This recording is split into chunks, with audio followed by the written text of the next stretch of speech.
Buenos días. El día de hoy vamos a hablar sobre estas medidas, este incremento en el IEPS de $1, que ustedes saben, para bebidas azucaradas, que tiene una motivación en salud. El objetivo no tiene nada que ver con recaudar, sino al revés, con que no se tome tantas bebidas azucaradas, que no se abuse de las bebidas azucaradas por el efecto que tienen la salud de todas y de todos nosotros, y particularmente de los niños y las niñas. Entonces, para ello viene el Gabinete de Salud, está el doctor Kersenovich, secretario de Salud, está Eduardo Clark, subsecretario de Integración Sectorial, Zoé Robledo, director general del IMSS, Martí Batres, director general del ISSSTE, y Alejandro Schwartz, director general del IMSS Bienestar.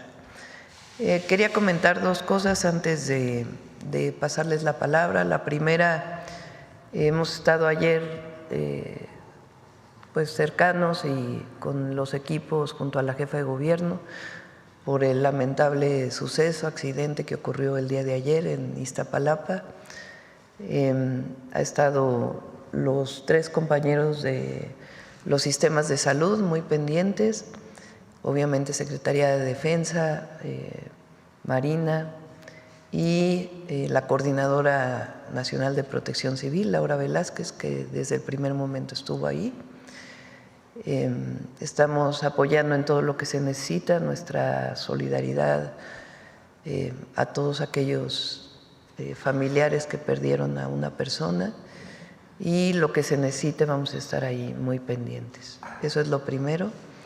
Lo segundo, también lamentar este suceso que hubo en los Estados Unidos con este activista, esta persona activista, Charlie Kirk.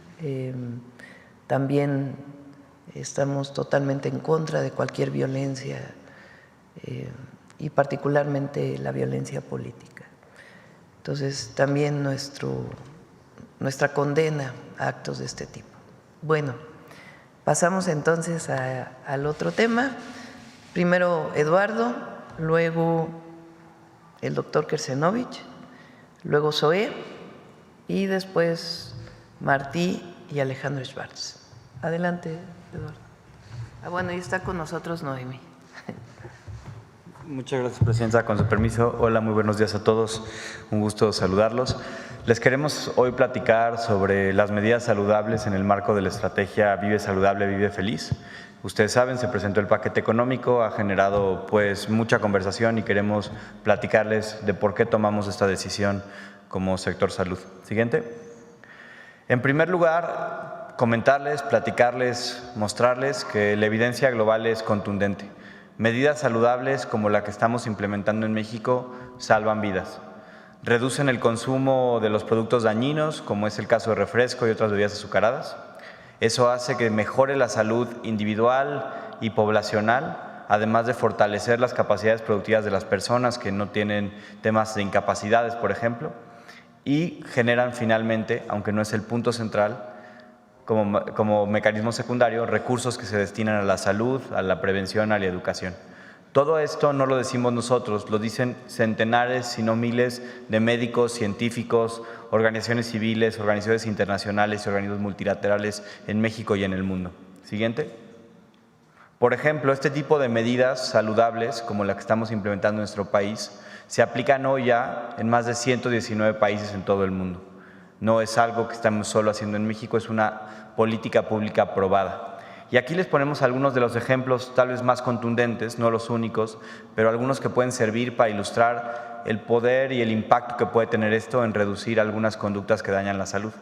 En el Reino Unido, que se implementó una medida como esta, bajó 30% el azúcar en los refrescos que fueron reformulados. En Sudáfrica, en un año después de haber implementado una medida muy similar a la de México, bajó en 29% el consumo de bebidas azucaradas. En Chile, ya en nuestro continente, medidas similares también bajaron en 21% el consumo de bebidas azucaradas. Y en Estados Unidos, donde muchas de estas medidas ocurren desde lo local, Por ejemplo, la ciudad de Berkeley, que fue la primera ciudad en California y en Estados Unidos en implementar este tipo de medidas, vio una reducción de 10% prácticamente el primer año después de que se implementaron y acumulado en los primeros 3 años una reducción gigantesca de casi 52%. Nosotros en México ya comenzamos esta ruta hace más de una década. En el 2014 se implementó el IEPS a cada litro de refresco por $1 y en el primer año hubo una caída de 5.5% que creció a un número mayor a partir de los siguientes años. Ahora nosotros damos un siguiente paso para fortalecer este tipo de medidas que salvan vidas. Siguiente. ¿Por qué estamos haciendo esto? Creo que todos en nuestro país lo sabemos, aunque vale la pena reforzar, porque las calorías vacías de las bebidas azucaradas, de los refrescos y otro tipo de bebidas, son calorías vacías que generan muerte y enfermedad. En México el refresco sigue siendo más barato que en muchas partes del mundo y mucho más barato que en muchos países con los que nos comparamos económicamente. Y nos hemos convertido, desafortunadamente, en el país con el mayor consumo de refresco por persona en todo el mundo. En promedio, cada mexicano toma 166 litros cada año. Y cada refresco de 600 mililitros, como ustedes saben, son 15 cucharadas de azúcar. Imagínenselo cuando lo vemos por 166 litros por promedio persona al año. Y aunque el costo de un litro de refresco es bajo relativamente, el consumo prolongado sale caro en lo individual, en lo personal y también en lo colectivo de nuestro país. Tienen cero valor nutricional, no aportan vitaminas, minerales ni fibra y tienen un alto riesgo al incrementar muertes prevenibles y prevalencia de síndrome metabólico como diabetes, hipertensión, obesidad, entre otras.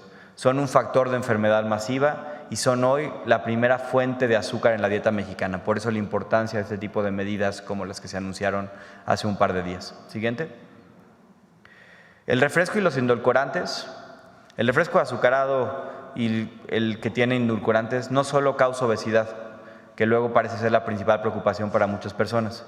También mutilan, enferman y matan.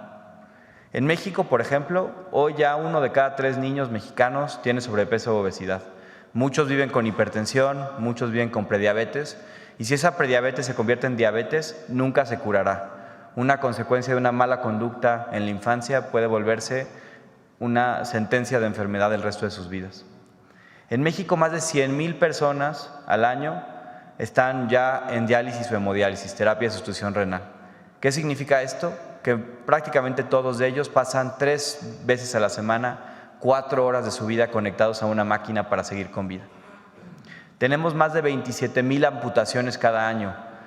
Cada hora, 75 mexicanos pierden una pierna, un pie, asociado a enfermedades como la diabetes. 1 de cada 3 muertes de nuestro país está asociada a muertes por infarto, muy vinculadas a hipertensión y diabetes. Y el refresco, si bien no es la única causa, es un motor silencioso de estas enfermedades, que han hecho que en los últimos años la diabetes ya sea la segunda causa de muerte más grande en nuestro país, con casi 100,000 muertes al año. Estas tragedias no son casualidad, están vinculadas al consumo excesivo de bebidas azucaradas. Siguiente. Que es también muy triste y que coincide además con el periodo neoliberal en nuestro país. En 40 años en México, de los 80s a la fecha, pasamos a ser una población sana a una población enferma. En los años 80, menos de 10% de los adultos tenían obesidad. Hoy, prácticamente 3 de cada 4 tienen obesidad o diabetes, sobrepeso, perdón. Si ven la gráfica de hasta el lado izquierdo, pueden ver cómo la obesidad creció de ser menos de 10% de los adultos en el 88 a casi 39% de los adultos en las últimas mediciones. La diabetes en los 80 no era la epidemia que es hoy. Teníamos menos de 2 millones de diabéticos. Pueden ver la gráfica en la cual hemos pasado en estos 40 años a casi 18% de los adultos con esta enfermedad. Y la hipertensión hoy ya afecta a 1 de cada 3 mexicanos adultos. ¿Qué ha pasado? Pueden ver la gráfica hasta la derecha. Se ha prácticamente triplicado la tasa de muertes por enfermedades al corazón. En 1980, 60 de cada 1,000 muertes tenían que ver con una enfermedad del corazón. Hoy son casi 163 de cada 1,000 muertes. Todo esto vinculado a enfermedades metabólicas como son la obesidad, el sobrepeso, la diabetes y la hipertensión. Esta crisis no era inevitable, es una crisis asociada a la epidemia de consumo de refrescos y comida chatarra en nuestro país. Siguiente. La epidemia de estas enfermedades, y esto debe ser muy claro para todos, para nosotros que estamos en el sector salud es clarísimo, pero ojalá la población lo conozca. Esta epidemia de enfermedades, porque no hay otra manera de llamarlo, podría colapsar en el mediano y largo plazo al sistema de salud. Ya hoy, en México, se destinan entre el IMSS, el ISSSTE, el IMSS Bienestar, todos los sistemas de salud, cerca de 180,000 millones de pesos a atender las consecuencias médicas del sobrepeso y la obesidad, diabetes, hipertensión, falla renal crónica. Cada paciente, de esos 100,000 pacientes que les comentamos tienen diálisis, no solo tienen que conectarse 3 horas, 3 veces a la semana para seguir con vida, pero cuestan al sector salud 415,000 pesos por paciente al año, una cifra que claramente no es sostenible. Y hoy ya, en las unidades de medicina familiar del IMSS, el 40% de las atenciones que se dan están asociadas a diabetes, hipertensión o obesidad. Si seguimos bajo esta senda de crecimiento que les mostrábamos, nuestro país no será capaz de soportar la carga que esto involucre en la salud de las personas. Siguiente.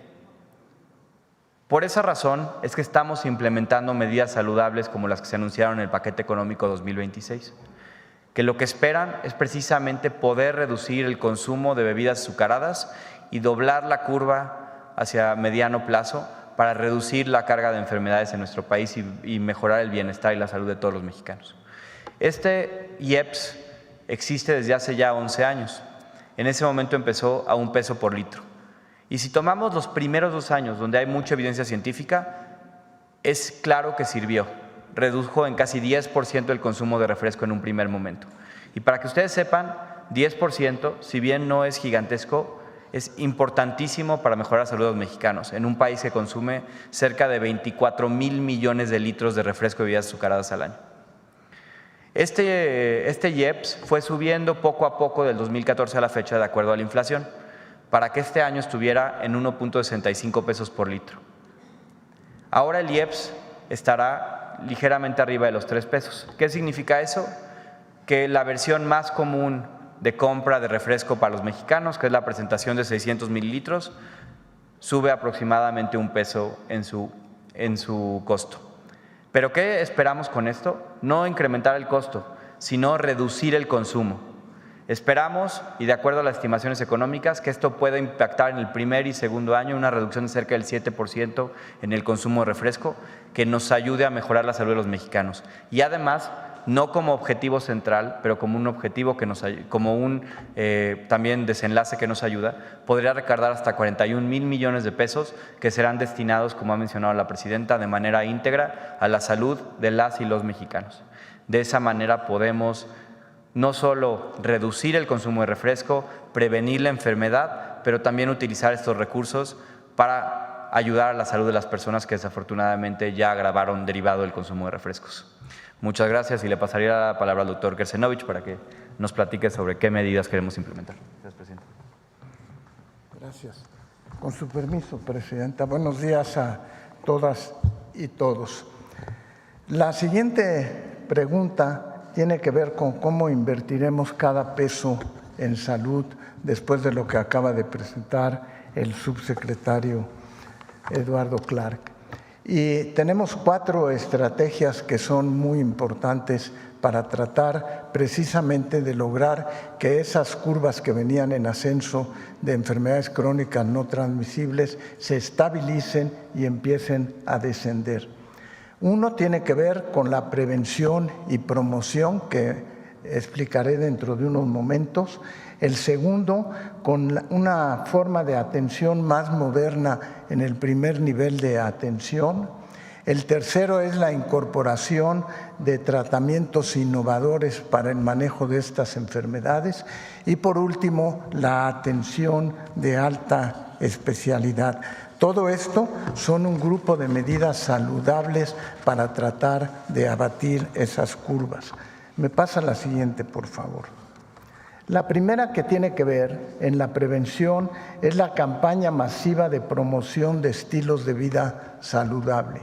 Y aquí tenemos varias propuestas que vamos a implementar. Una es que estas campañas ocurran por medios digitales, que estén enfocadas tanto no nada más en el consumo de bebidas azucaradas y con edulcorantes, sino también con dieta, con ejercicio, que logremos difundir en parques, en anuncios, la necesidad precisamente de tener una vida saludable. Y también estamos en el proceso de implementar videojuegos para los niños que permitan entonces poder transmitir estos conceptos muy importantes, estas medidas saludables desde la infancia, aprovechando precisamente los videojuegos y tratando de disminuir la violencia en los videojuegos. La siguiente, por favor. La modernización e innovación tiene que ver tanto con la detección como en la atención médica del primer nivel. Estamos ya implementando los protocolos nacionales de atención médica en todo el país para que se vuelvan obligatorios y que entonces tengamos una manera de tratar en todo el país de una manera más adecuada estas enfermedades.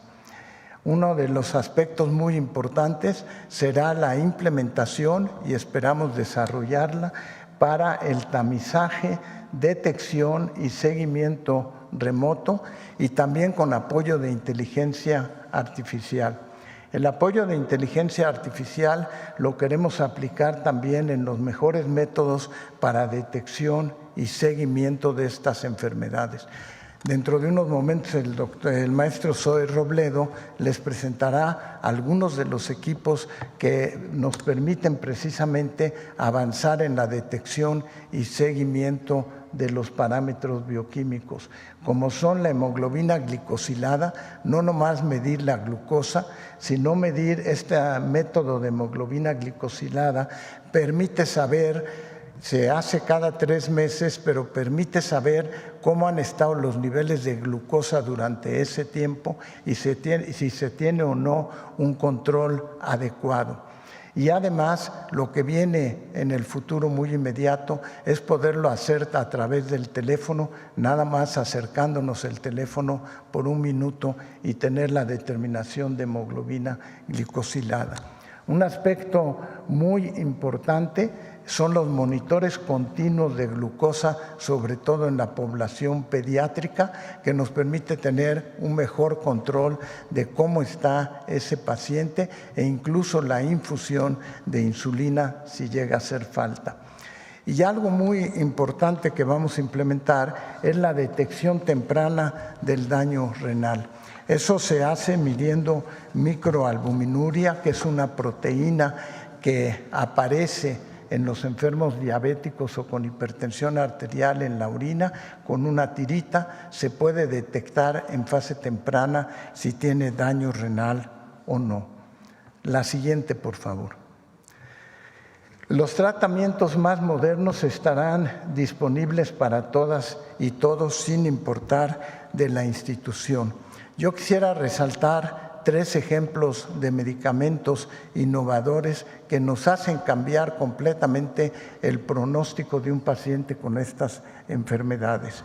Uno de ellos es, por ejemplo, una cosa que técnicamente se llama semaglutida, pero el punto importante no es el nombre, sino que son medicamentos que favorecen la producción de insulina y por lo tanto bajan los niveles de azúcar, hacen que el hígado produzca menos azúcar y a la vez reducen la velocidad del tránsito de los alimentos en el estómago, y entonces eso hace que se tarde más en llegar la glucosa. Son nuevas formas de tratamiento para tener un mejor resultado. Otro medicamento que es muy útil tiene que ver con que cuando uno tiene azúcar en la orina, se reabsorbe parte de esa azúcar y se regresa a la sangre. Y ahora hay una serie de medicamentos que inhiben ese transporte. Entonces, inhibiendo la producción de azúcar y también facilitando el que el azúcar que iba yo a tener en la sangre disminuya porque no llega de la orina, son nuevos medicamentos que son de mucha utilidad.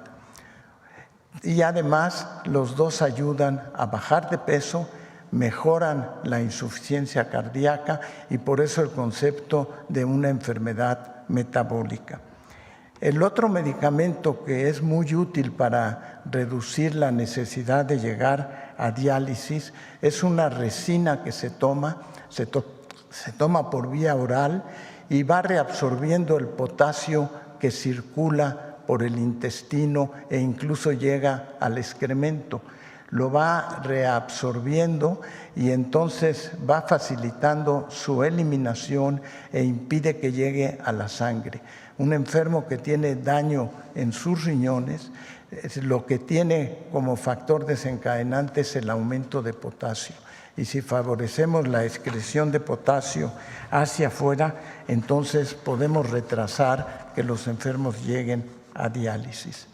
Y en tratamientos todavía, la siguiente, por favor. En la estrategia más especializada queremos tener dos políticas que son muy importantes. Incrementar la cobertura de diálisis peritoneal y hemodiálisis. El lavado de sangre se puede hacer a través del abdomen o se puede hacer conectado a una máquina que es la hemodiálisis. Actualmente tenemos un tiempo de espera de varios días para que un paciente pueda acceder a este tipo de diálisis. Vamos a incrementarla y vamos también a hacer que logremos desaparecer los tiempos de espera cuando un paciente requiera esto. Y otro de los aspectos muy importantes es fortalecer la donación de órganos y la capacidad de procuración y de trasplantes en los riñones, porque otra de las medidas no nada más es lavar la sangre, sino que otra de las medidas es llegar a hacer el trasplante en forma temprana para poder restituir una vida normal en una persona. Estas son algunas de las medidas saludables que vamos a estar implementando en los meses siguientes y a continuación pues creo que el maestro Robledo presentará algunos de los equipos más innovadores. Muchas gracias. Nos iban a traer aquí los. Muchas gracias. Muy buenos días, con su permiso, Presidenta. Como ya se ha mencionado, este tipo de medidas, además de buscar que se disminuya el consumo, también son igualadores sociales, porque lo que van a permitir es acceder a los mismos equipos para todas las personas para lograr diagnosticar a tiempo, monitorear y controlar las tres grandes enfermedades asociadas a las bebidas azucaradas, la diabetes, la hipertensión y desde luego también el tema de la insuficiencia renal. En ese sentido, la posibilidad de acceder a la última tecnología se hace posible para todo el sector. Y aquí tenemos dos ejemplos, si me permiten, me paso de este lado. Aquí tenemos dos ejemplos, porque también hay que decirlo, no todas las personas con diabetes tienen la posibilidad de acceder a lo mismo. Pongo este primer ejemplo, la hemoglobina glicosilada. Un análisis de sangre que frente al análisis regular de glucosa permite que los médicos, las médicas, primero, para los prediabéticos, para niños también, tener una detección mucho más oportuna, porque lo que hace es medir 3 meses los niveles de glucosa, es decir, un pinchazo o la medición normal te da la medición del momento, no los últimos 3 meses, no la parte continua. ¿Qué permite esto? Pues una detección mucho más temprana y para las personas que ya tienen alguna de estos padecimientos, la posibilidad de controlar la enfermedad y evitar la progresión hacia las partes más críticas, por ejemplo, el daño renal y después la insuficiencia renal pues que es uno de los costos asociados más altos que asume el sector. Y otro equipo también muy innovador son estos parches de monitoreo continuo de la glucosa. Son parches que se aplican en la parte posterior del brazo, van sobre la piel y de manera continua van midiendo con información que se emite hacia un dispositivo móvil como un teléfono. Por ejemplo, para los niños y las niñas con diabetes, este mecanismo es mucho mejor que los glucómetros que todos conocemos, de un pinchazo en el dedo que después se va al equipo para medir la glucosa. Porque también de esta manera se va haciendo el monitoreo continuo, se generan alarmas y en ambos casos la posibilidad de compartir información.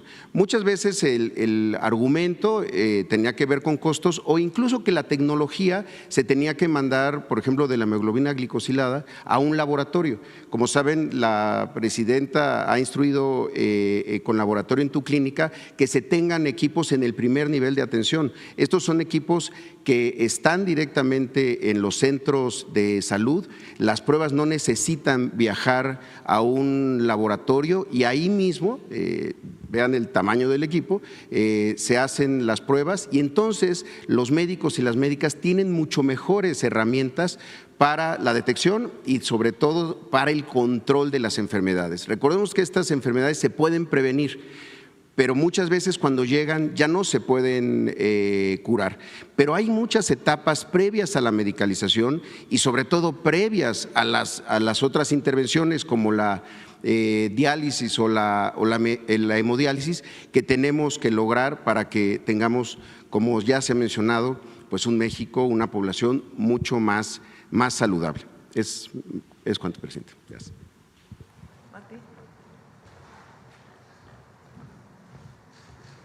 Muchas gracias, presidenta. Muy buenos días a todos.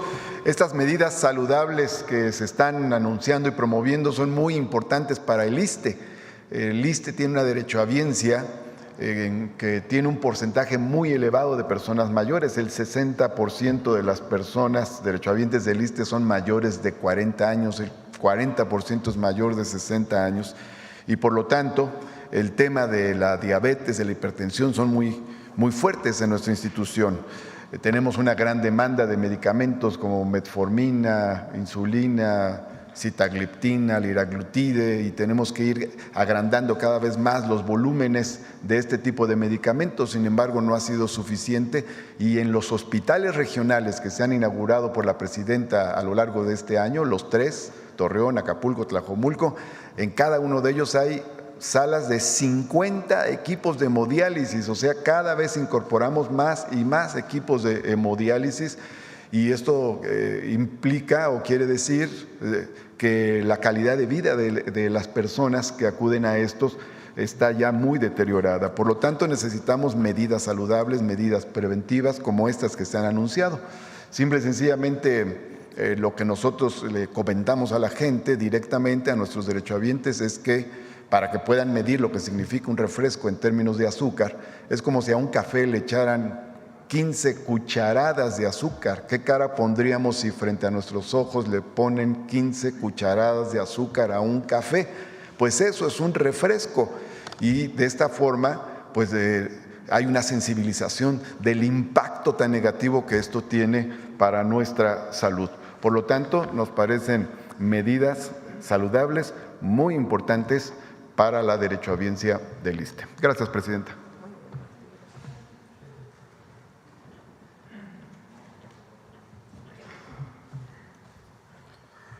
Muy buenos días, con su permiso, presidenta. Muy buenos días a todas y todos. Bueno, celebrar profundamente, hoy es un día de fiesta para la salud pública de nuestro país. Estas medidas son muy favorables por dos elementos que quisiéramos explicar y que compartimos. El primero, como se ha señalado, es una medida muy eficiente para evitar el consumo de estas bebidas que tienen una clara y muy evidente relación con generar enfermedad y muerte en la población. Cada vez que tomamos un vaso de una bebida azucarada, aumenta en aproximadamente 25% el riesgo de que seamos diabéticos o que tengamos alguna enfermedad renal. Entonces, esta medida tiene un efecto pedagógico para la población y que pueda identificar el precio real que tiene el producto y el impacto que tiene sobre él y sobre toda la sociedad. La segunda medida, que es complementaria y simultánea, es que esto también obliga a la industria a reformular, a hacer productos más sanos y a poner la innovación en donde creemos que debe de estar, en hacer productos cada vez más saludables. Por último, quisiéramos mandar un mensaje muy claro de que esta medida significa menos enfermedad, porque quitamos los incentivos en consumir estos productos, y más salud, porque generamos recursos para poder atender a la población que desafortunadamente está padeciendo alguna consecuencia por el consumo de estos productos. Muchas gracias y felicidades, Presidenta. Pues esta es la exposición de hoy y pasamos a las preguntas.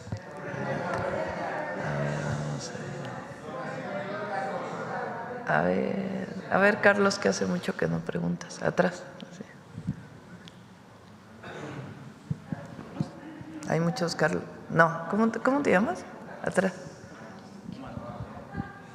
De Milpalta. Era para atrás, pero bueno, no importa. Sí. Después Gracias, doctora. Buen día, Carlos Guzmán. ¿Verdad que sí eres Carlos? Sí, soy Carlos. Sí, es que estaba confundido con Marco, Carlos, pero bueno, ya. Hay varios Carlos aquí. Sí, mi tocayo acá también, Navarro. Carlos Guzmán de 4 Media Telecomunicaciones, Veracruz. Doctora, le consultaba justamente del tema de este medicamento que van a traer de lo que es Cuba justamente para el tema del pie diabético.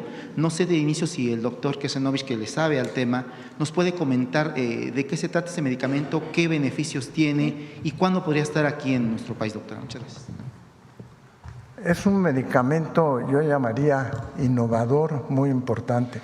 Ustedes escucharon el número de amputaciones que ocurren, y antes de que a alguien se le ampute una pierna, aparece una lesión, ya sea en un dedo, en el tobillo, en el muslo, etc. Este es un medicamento que es un factor de regeneración epidérmica. Quiere decir que no nada más va a tratar de sanar la lesión, sino que va a estimular la regeneración del tejido. Los resultados son muy sorprendentes, son muy llamativos, en el sentido de que si alguien tiene una úlcera y se le aplica este factor epidérmico, se logra regenerar el tejido y se logra cerrar, y se logra precisamente amputar una pierna.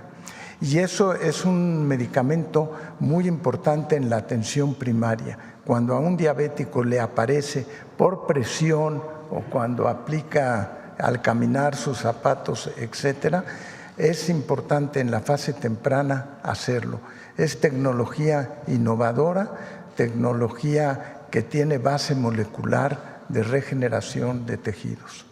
¿Para cuándo podría estar en nuestro país este medicamento, doctor? Ya lo tenemos en algunas de las clínicas del IMSS Bienestar, ya está aprobado, y lo que haremos es tener una campaña dentro de los PRONAM precisamente para que se utilice en fase temprana, en vez de estarte poniendo una cremita nada más para tratar de salvar la lesión, poderte poner una que regenere el tejido.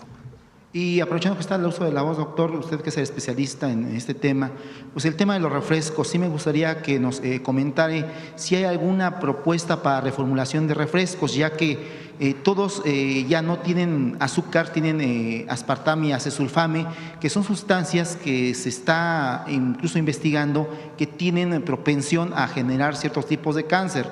No sé si nos pueda comentar algo de esto, que también es importante, creo yo, desde mi muy humilde punto de vista, de que se pueda reformular los refrescos específicamente. Sí, si se fijan, no nada más estamos hablando de bebidas azucaradas, sino también estamos hablando de aquellas que tienen edulcorantes, porque no está completamente demostrado que esté asociado al desarrollo de cáncer. Por eso hablamos de que está asociado a una enfermedad metabólica que trastorna todo. Los edulcorantes cambian la flora intestinal y les recuerdo que si nosotros tenemos una cantidad de genes, en nuestro intestino tenemos 10 veces más genes de lo que tiene el genoma humano y todos ellos ocasionan enfermedad metabólica. Esa es la razón de enfocar a las bebidas azucaradas y también a aquellos que tienen un edulcorante. Entonces, esa es la base fisiológica de qué tratamos de corregir.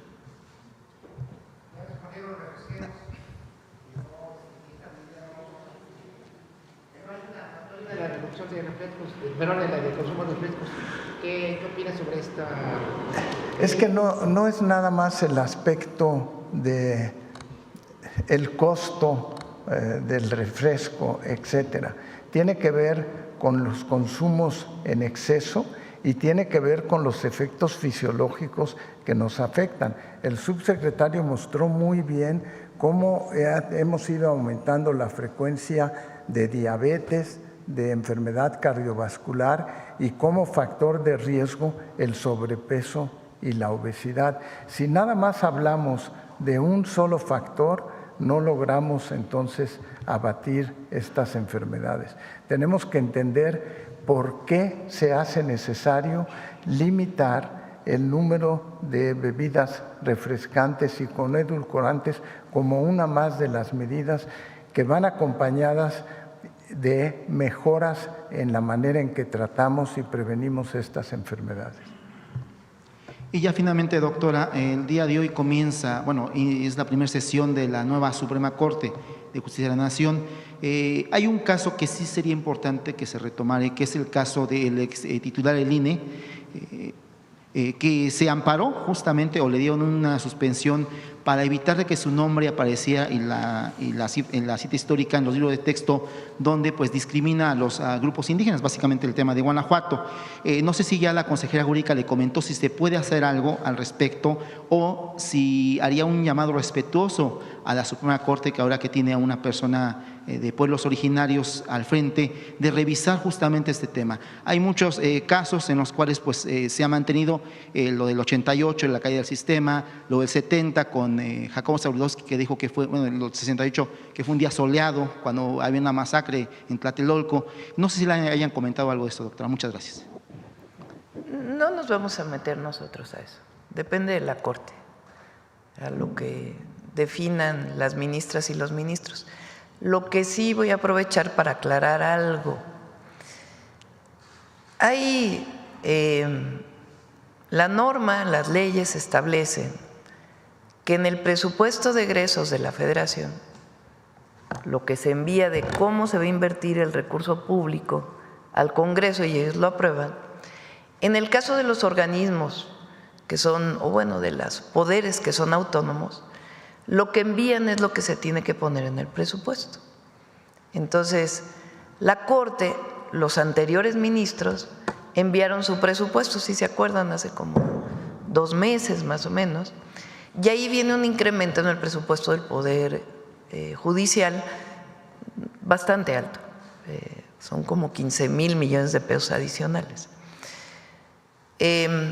Los nuevos ministros no corrigieron ese, no necesariamente porque estén de acuerdo o no, sino a lo mejor no les dio tiempo de que llegaron a que se tenía que enviar el presupuesto. Entonces nosotros sí estamos orientando, o es nuestra opinión, vamos a decirlo así, a la Comisión de Presupuesto y al Congreso para que bajen el presupuesto de la Corte, del Poder Judicial. Porque como ya los salarios no van a ser tan altos, ya va a haber una política de austeridad, pues que se disminuya el presupuesto del Poder Judicial.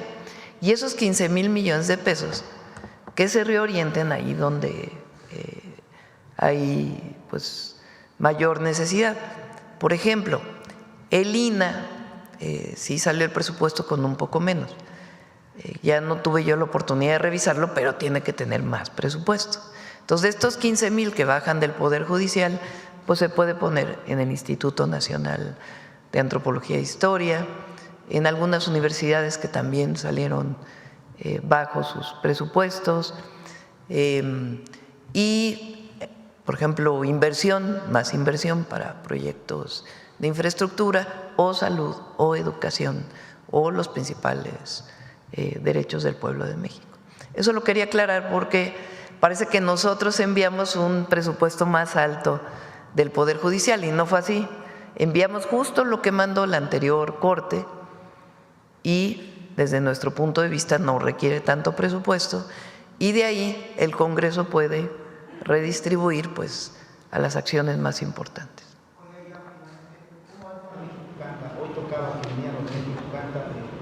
Hoy tocaba que venía Canta, no sé si nos puede comentar cómo van las etapas, cómo van. Mañana, ¿no? Mañana son los viernes. ¿Tienes un video de México? Gracias, Presidenta. Buenos días. Buenos días a los funcionarios. Marco Antonio Olvera, del periódico digital Hidalgo News y del canal de YouTube México News World. Presidenta, ahí vi en las láminas que estaba presentando el funcionario del IMSS, Zoe Robledo, sobre el aumento de la donación de riñón, obviamente por el tema de la hemodiálisis que padecen muchos mexicanos. No estaría mal, o yo no sé si su gobierno planea incrementar la cultura de la donación de órganos. Hace 2 semanas, si no me equivoco, un chico en el estado de Hidalgo desafortunadamente perdió la vida, muy joven, y tuvo la oportunidad de donar 5 órganos, córneas, hígado, corazón, riñones. Yo no sé si eso ayudaría también a que México pues disminuiría ese tema, porque pues los órganos pues son importantísimos, vitales, pero también hay personas que mueren jóvenes desgraciadamente y que no tenemos esa cultura de la donación y que quizá eso podría ayudar también a aminorar la problemática. ¿Quién quiere contestar? Zoe. Muchas gracias, Presidenta. Sí, efectivamente, sobre todo en el tema de la insuficiencia renal, el tratamiento definitivo, el indicado, es el trasplante de riñón. En ese sentido, lo hemos conversado mucho con el doctor Kersenovich, lo que hemos observado es que debemos, primero, desde el Estado, desde el sector salud, incrementar el número de hospitales con programa de procuración de órgano. Es decir, no se tiene que hacer mucha infraestructura, es sobre todo temas de capacitación, de contar con personal, para que cuando ocurre una donación, también tanto de un donante vivo, que es afortunadamente en el caso de riñón, pues se puede hacer este tipo de donación o de alguien que perdió la vida, pero tener mayor capacidad para la procuración del órgano. Y al mismo tiempo, incrementar la capacidad de hospitales que tengan el servicio de trasplante. Y es lo mismo, es capacidad instalada en términos de personal y de los equipos. Porque nosotros creemos que cuando eso crezca, entonces efectivamente se debe de hacer un esfuerzo mucho mayor para la cultura de la donación de órganos. En México tenemos un registro en el Senatra que uno puede incluso de manera muy rápida emitir y manifestar su voluntad. Pero también hay algunas cuestiones, incluso hasta legales, que aunque esté manifiesta la voluntad de una persona, a veces un familiar se puede oponer. Pero creemos que es un tema de ir generando esa cultura, de que hay forma de salvar vidas después de la vida, porque además, como lo mencionaba, en muchos casos, cuando las familias, por ejemplo, en un accidente con una persona joven, se logran estas donaciones multiorgánicas y entonces no solamente es riñón, a veces es tejidos, hígado, corazón, córneas. Y sí, creemos que se debe abrir una gran discusión sobre la necesidad de tener una mayor cultura de donación. El año pasado en el IMSS hicimos 1,500 trasplantes renales y entre todas las instituciones hemos ido creciendo, pero dependemos siempre de la donación. Pero insisto, como lo decía al inicio, también, y estas medidas también permitirán que en todo el sector se crezca en los servicios tanto de procuración como de trasplante de órganos. Algo que además es importante mencionar, durante muchos años se pensaba que solo era en el tercer nivel de atención, que solamente la alta especialidad, que solamente en siglo XXI en los institutos nacionales se podía hacer trasplante. Cada vez más se está haciendo trasplante en segundos niveles de atención y en todo el país, no solamente en los lugares en donde están los grandes hospitales, los centros médicos o los hospitales de alta especialidad. Además de, digamos, la oposición de algunos familiares cuando ya la persona deja de existir, ¿cuál es otro de los factores que influye para que no se lleve a cabo esa donación de órganos? No sé si los institutos de salud todavía tienen algunas carencias para alcanzar el tratamiento de extracción de órganos y así trasladarlos de manera rápida, súbita, a los lugares donde se requieren en otros nosocomios. Sí, es justo eso, que hoy no todos los hospitales del país tienen los servicios de procuración de órgano. ¿Y a qué me refiero con los servicios? Es tener la licencia, ¿no? Tener quirófanos disponibles y médicos cirujanos que puedan hacer la procuración de los órganos. Hemos crecido en el número de hospitales que ya son, que cuentan con el servicio de procuración, pero lo veíamos desde la parte del sector que tenemos que crecer ese número de hospitales en el segundo nivel para que sean más los que tengan la posibilidad de la procuración de los órganos, que puede ser también en algún momento una barrera para poder tener la generosidad, pues materializarla en la procuración de los órganos. Porque hay algo importante, no necesariamente en donde se procura el órgano es donde se va a trasplantar. No, sí. Muchas veces diferentes órganos viajan, a veces los órganos viajan a diferentes hospitales porque el paciente que está en la lista de espera para riñón está en un hospital y el que está para hígado está en otro, y entonces en estas procuraciones multiorgánicas viajan y hay una red muy bien armada entre todos los hospitales de todo el sector. El otro día el director Martí Batres presentaba la procuración de estos 2 riñones que se hicieron en bloque en el ISSSTE, sí. Y que una parte de la procuración justamente había venido de un donante del IMSS. Entonces es seguir trabajando en esa red, pero insisto, estas medidas van a permitir tener más posibilidad para que más hospitales procuren y más hospitales trasplanten. Gracias. Presidenta, ayer me quedé con una pregunta del tema del Plan México y el aumento del Producto Interno Bruto. Dentro del equipo de Hidalgo News y especialistas en economía, pues nos hemos dado a la tarea de hacer unas anotaciones que ahora las voy a exponer. A 11 meses de haber llegado al poder, usted como presidenta de la República no ha mostrado un ápice de ser una presidenta frívola. En contraste, ha dirigido al país de manera austera, responsable y republicana. También ha surcado para que México sea uno de los países que menos pague impuestos a los Estados Unidos, consecuencia de los aranceles impuestos por la política monetaria de Donald Trump a nivel mundial. Lo anterior a su capacidad de liderazgo, diálogo al más alto nivel y su sensibilidad de mujer, pero sobre todo de madre. Y sin duda su sello personal sin perder la continuidad de la 4T. Voltear a los más desprotegidos, y no me refiero a los pobres que agrupan a los 13.5 millones que abandonaron ese lastre, sino a los más pobres. Me refiero a nuestros hermanos de origen indígena. Mil gracias, Presidenta, por enaltecer y poner en el centro de importancia a nuestros compañeros indígenas. Y si usted no cambia el eje vector de su gobierno, México estaría viviendo el segundo milagro mexicano del siglo XXI, parecido al que consolidaron los expresidentes Manuel Ávila Camacho en 1940 al 46 y Adolfo López Mateos entre 1946 y 1970, cuando el país tuvo un crecimiento a tasas anuales hasta del 5%.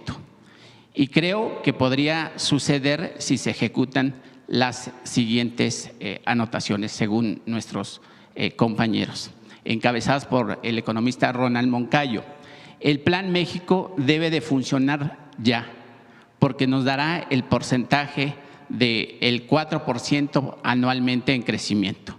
El Plan México debe de alcanzar una inversión del 25% del Producto Interno Bruto, donde más del 80% provenga de la iniciativa privada. La demanda tiene que ser reactiva a través de un mecanismo para lograr una tasa de crecimiento salarial del 20%. Y obviamente también aquí viene el tema, el papel que juega el Banco Central. Nos referimos, por supuesto, al Banco de México. ¿En qué se usan los miles de millones de dólares de las reservas del Banco de México?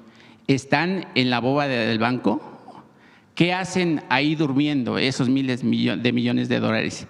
¿Quién controla eso? Porque ese dinero, Presidenta, proviene del esfuerzo de mexicanos en el exterior y de empresas que operan en nuestro país. Es decir, es dinero de los mexicanos, no de Banxico especialmente. ¿Dónde están? ¿Qué significa el rubro errores u omisiones, entre comillas, en la contabilidad del banco? Lo anterior ayudaría para obtener un crecimiento que permita aumentar el empleo, mejorar el ingreso per cápita a casi $20,000 anuales y elevar así el legado de la 4T, el bienestar social. Lo de Banxico, Presidenta, es sin tocar la autonomía de la institución, pero sí con el reclamo de que nos digan qué se hacen con esos miles de millones de dólares, pues hasta la fecha ahora su manejo es autónomo y hasta discrecional. Con ello no estoy diciendo que se le quite la autonomía al Banco Central, pero sí que nos rindan cuentas del dinero del pueblo. Otro día, si quieren, hablamos de es un tema. Da estabilidad. No es que no son recursos que estén disponibles para usarse para algo, sino es lo que garantiza, digamos, la estabilidad monetaria y financiera del país. Pero es un tema interesante para discutir, el tema de la Reserva Federal, pero ya le entramos en otro momento, si les parece. Presidente, además termino con dos temas importantes. Sí, dos preguntas más. Dale, anda. Gracias, Presidenta. Presidenta, con el tema de salud precisamente, bueno, el tema de salud que vive el gobierno del Estado de México, encabezado por la gobernadora Delfina Gómez, pues todavía sigue enquistado el viejo régimen priista a través del exdiputado priista y exfuncionario del sistema de salud Guillermo Zamacona, quien hoy funge como gestor de la empresa Centrum, promotora internacional SADCB, la cual ha recibido contratos por casi 1.800 millones de pesos en los últimos 12 años con el ICEMEN, incluso con señalamientos de cobros por servicios no prestados.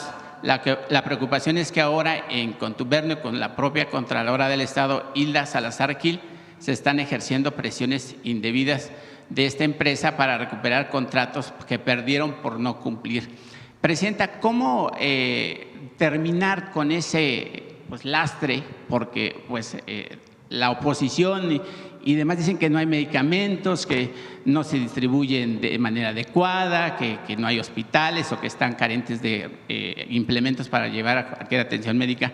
Pero sin embargo ahí en los estados pues siguen ahí inquietados, metidos estas personas que formaron parte de otros gobiernos y que hoy siguen operando y que pareciera que no pasa nada. Como yo sé que es un gobierno diferente, es el gobierno federal y el gobierno estatal que encabeza Delfina, pero ¿cómo actuar ahí en ese sentido, Presidenta, para que se acabe la corrupción? Porque finalmente ese es el legado de la 4T. Tiene que operar las secretarías, en este caso a nivel federal le llamamos de anticorrupción y buen gobierno. de manera preventiva y cuando se encuentra que hay un mal manejo de los recursos o algún conflicto de interés o alguna otra forma vinculada con la corrupción, tiene que actuarse. Tiene que haber cero impunidad. Eso es lo que nosotros pensamos. Y en este caso en particular que traes a la conferencia, pues lo revisamos.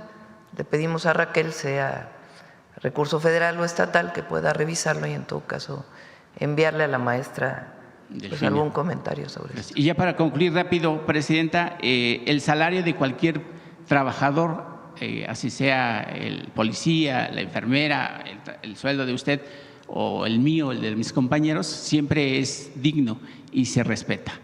Y no se debe de retener y mucho menos se debe de rebajar. Si gana 5,000, no le pueden quitar 500 pesos o 200 pesos al mes. Pues eso está pasando, Presidenta, en el municipio de Naucalpan, encabezado por Isaac Martín Montoya Márquez, que según una denuncia que tengo aquí por parte de los trabajadores, que ya está puesta en la Fiscalía del Estado de México, pues hay un delito de extorsión que sustenta lo que ahora estoy diciendo. Estos documentos nos llegaron al correo del periódico, donde se expresa que por instrucciones del alcalde de Naucalpan y del director del organismo de agua en ese mismo municipio, Ricardo Gudiño Morales, de Rodrigo Gabil Flores Tapia y Norman Sánchez Matías, estos tres últimos ocupan diferentes puestos en el organismo de servicios de agua y saneamiento OPAS. Estos personajes piden, Presidenta, se escucha feo, un moche hasta del 10 y el 15% del sueldo a los trabajadores que trabajan en esa alcaldía. Y lo peor, que la quieren ustedes involucrar diciendo que tienen la orden directa de Palacio. O sea, a mí se me hace… cualquiera que pida es como lo de los boletos estos de lotería. De la lotería. Que están diciendo que estamos forzando a comprar boletos. Desde aquí le envío un mensaje a todos los servidores públicos del gobierno de México y de otros gobiernos. Nosotros no pedimos nunca nada, nada. Y ahí en donde haya alguien que pueda estar pidiendo, hay que denunciarlo. Aquí ya… Porque, ahora, el caso de Naucalpan, pues vamos a preguntarle al presidente municipal. Yo tengo buena opinión de él, lo conocemos de hace tiempo, pero vamos a ver qué está pasando exactamente y en además, Naucalpan y que él, pues seguramente por ahí, si no nos está oyendo, alguien se lo está diciendo, que pueda aclarar esto, que se lo va a decir, que pueda aclarar este tema que estás trayendo a la conferencia. Y ya por último, Presidenta, no voy a mencionar el tema que traigo ahí de documentos que interfiere con el Ejército, porque al Ejército se le debe de respetar. Es una institución que salvaguarda la seguridad del país y que usted como comandanta de las Fuerzas Armadas pues debería de abordar unos documentos que le voy a dejar aquí con la gente de comunicación para que usted sea la responsable de juzgar, y lo hago por respeto absoluto al Ejército, porque creo que eso usted lo tiene que checar. Muchas gracias y buen día. Y todo tiene que comprobarse siempre. Sí, siempre. Muy bien. Bueno, ahora vamos por aquí, adelante, a ver el compañero que… Gracias, Presidenta. Muy buenos días a todos. Presidenta, hace el 30 de junio le pregunté a usted sobre los ventiladores que adquirió el INSABI, que no están comprobados de acuerdo con la Auditoría Superior de la Federación. Usted me recomendó que lo pidiera a la Secretaría de Anticorrupción y Buen Gobierno. Como cualquier ciudadano, yo acudí a la Plataforma Nacional de Transparencia y la respuesta, igual que el 20%, fue rechazada. El 20% de todas las que tiene, de acuerdo con la página de la Secretaría, el 20% de las solicitudes de transparencia son rechazadas y solamente el 0.6% se aceptan, hasta ahora, claro. Entonces, bueno, pues parece que no hay mucha transparencia. Pero a Raquel que venga aquí a la mañanera para explicar cómo funciona la plataforma. El asunto, Presidenta, es que estos ventiladores, se lo pregunté al presidente López Obrador el 3 de abril del 2023 y poco después anunció el cierre de este instituto. La Auditoría Superior de la Federación todavía tiene observados 7.939 millones de pesos al instituto, y la respuesta que me da la Secretaría Anticorrupción es que le preguntara yo al IMSS Bienestar acerca de esto, porque asumió todos los compromisos del INSABI. La pregunta concreta es ¿qué pasó con esos ventiladores? Porque había presentado una demanda al INSABI contra la empresa Viva Enterprise y no sabemos en qué concluyó. La empresa dijo en 2022 que los ventiladores fueron entregados y olvidados por el INSABI, no fueron recogidos en la aduana de Manzanillo. Estábamos en la plena pandemia y el INSABI no recogió los ventiladores que eran indispensables para salvar vidas de mexicanos. Se lo pregunto, ¿qué pasó con esos ventiladores? Si pudiera ayudarme con la información. Y también hay 7.900 millones observados que no han sido comprobados, que no estamos completamente seguros que ya se hayan resarcido o que se haya comprobado. Me comprometo a traer aquí el tema. Vamos a pedirle a la secretaria de Anticorrupción y Buen Gobierno que nos ayude a revisar el tema, cuáles son las observaciones de la Auditoría Superior de la Federación, cómo fue que se adquirieron los ventiladores, qué pasó con esa compra, si hubo una queja, denuncia por parte del INSABI en aquel momento, si es que, como tú dices, llegaron o no llegaron. No tengo yo la información, pero nos comprometemos a que la podemos presentar aquí. Y se lo pregunto porque la gravedad del asunto es que durante el sexenio anterior solamente se crearon dos instituciones, Segalmex e INSABI, y Segalmex todavía tiene 13.000 millones observados. Es decir, mucho de eso se atendió.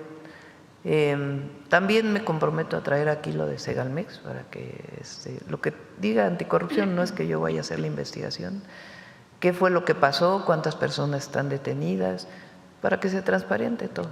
Es importante. Es a lo que quería llegar, porque en el caso de Segalmex sí se emitieron algunas, pues incluso denuncias penales y hay detenidos. Y hay personas detenidas. Y hay detenidos. En el caso, bueno, evidentemente faltaría ahí el principal actor que no ha sido ni siquiera señalado, es el exdirector de Lo presentamos Segalmex. ya sea aquí o con un documento que pueda explicar qué pasó y hasta dónde va la investigación. y qué más hay sobre eso. Ahora, del INSABI es importante. ¿Cómo funcionaba el Seguro Popular antes? Y antes del Seguro Popular, ¿cómo funcionó el sistema de descentralización de salud? Si en algo estoy mal o me falta información, me ayudan. Esencialmente eran recursos que aprobaba el Congreso de la Unión a partir de la solicitud del gobierno federal y se mandaban a los estados. Y los estados operaban y administraban los sistemas de salud.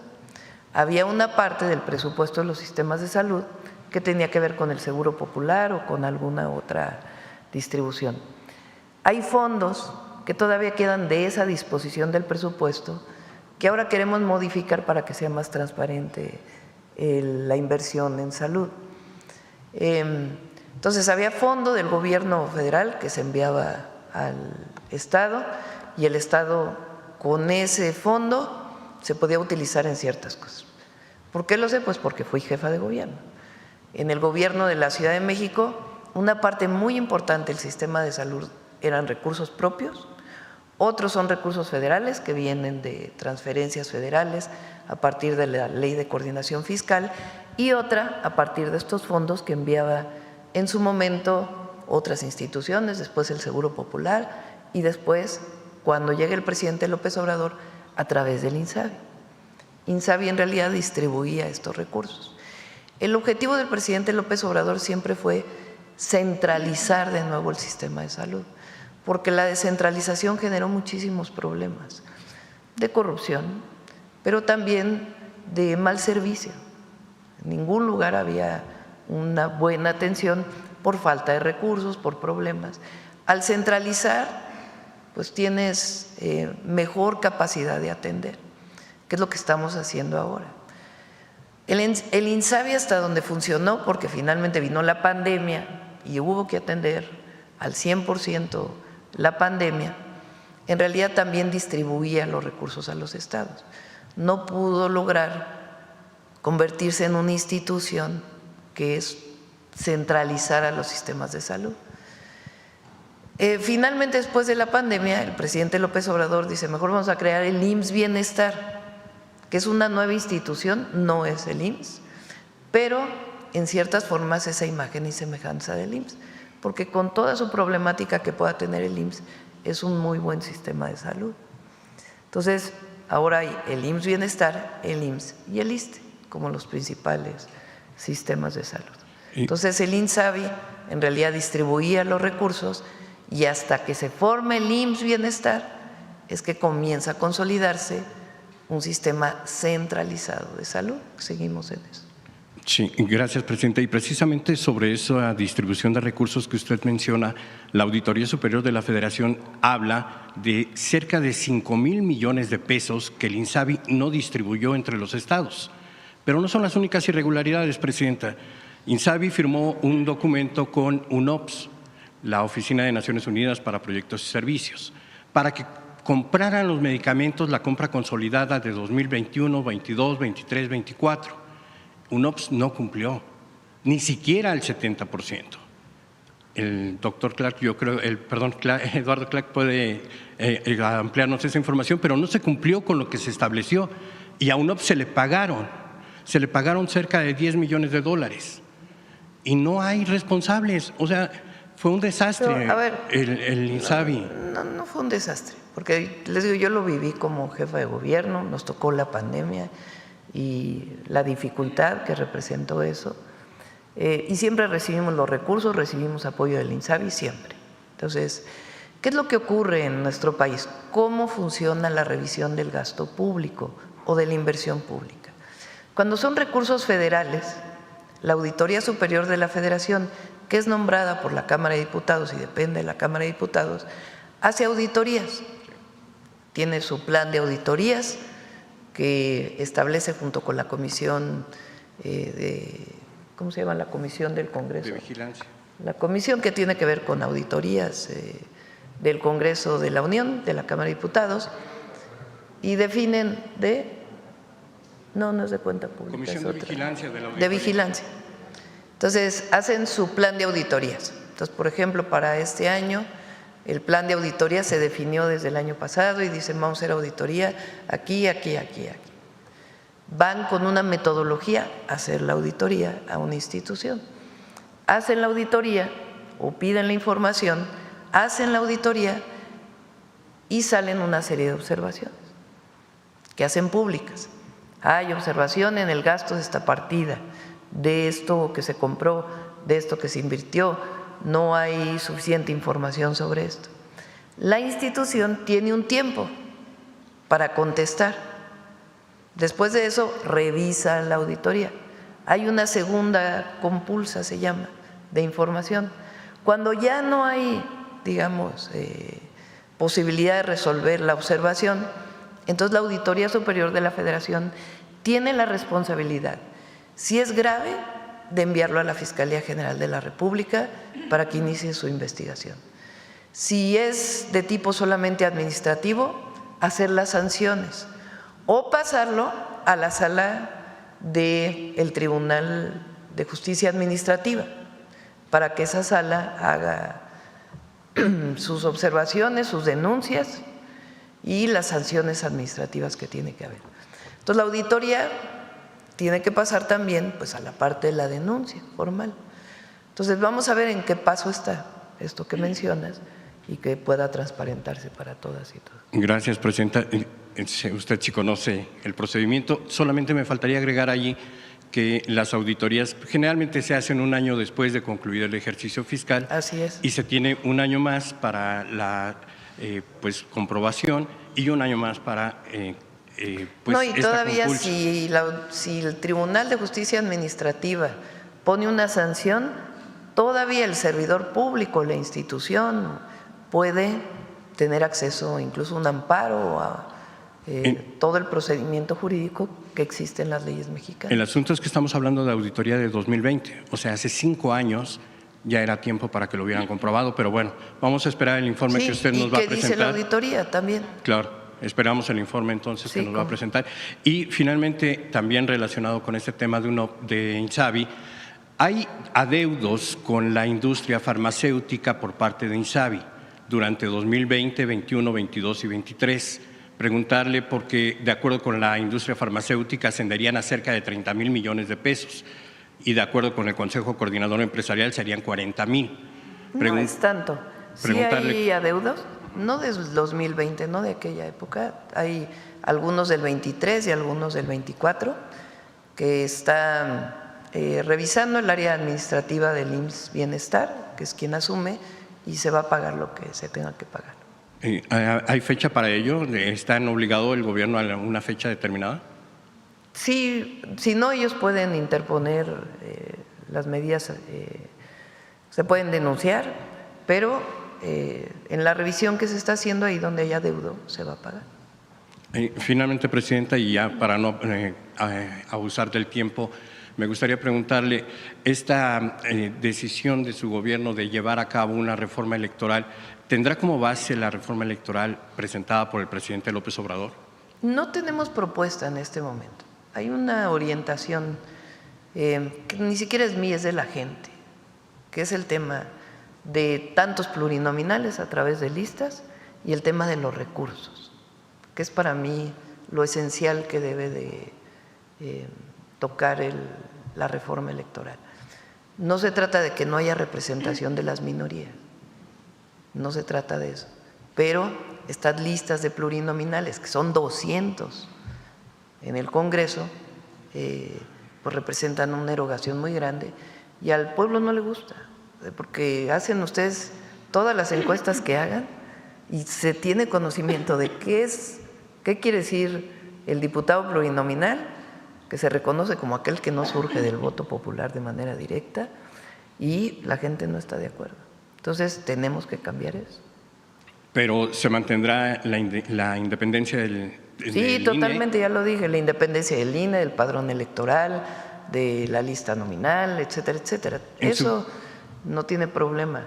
El tema es cómo disminuimos el costo al pueblo de México de las elecciones, manteniendo elecciones o garantizando elecciones transparentes, universales, libres, que el voto se cumpla. En su visión, ¿no existe la posibilidad de que se vaya a gobernación en la organización de los comicios? No, de ninguna manera. Tiene que ser autónomo. El INE tiene que ser autónomo. Muchísimas gracias. Bueno, a ver, ¿qué más? A ver, aquí el compañero.